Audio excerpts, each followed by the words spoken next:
Bonjour, je voudrais donner dans cette vidéo le chemin de croix. Le chemin de croix est une dévotion très ancienne dans l'Église, qui a d'abord été établie dans l'Église de Jérusalem.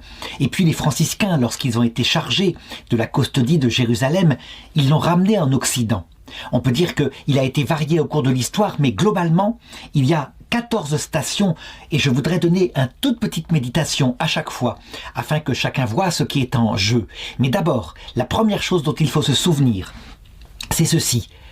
Si nous ne nous souvenons pas que celui qui est crucifié, qui porte sa croix, n'est pas une personne humaine, c'est la personne du Verbe éternel, créateur de l'univers, le Tout-Puissant, qui a choisi d'assumer une nature humaine complète, corps, vie sensible et vie spirituelle, afin de nous montrer, une fois pour toutes, quel est le cœur du Père. Si nous ne comprenons pas cela, nous ne pouvons saisir les fruits qui sortent du chemin de croix. Par exemple, il faut considérer les musulmans qui disent que d'abord, Jésus-Christ n'est qu'un homme, il n'est pas la personne de Dieu qui s'est fait homme.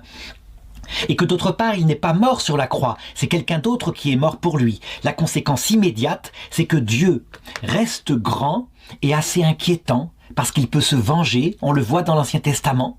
Et donc, ils adorent Dieu en se prosternant par terre, parce qu'ils ne peuvent pas, ils sont des serviteurs. Chez les chrétiens, puisque Jésus-Christ est Dieu, le Verbe éternel de Dieu, ça veut dire la connaissance éternelle que Dieu a de lui-même et qui est donc semblable à lui-même, puisque Dieu se connaît parfaitement, et donc qui est Dieu.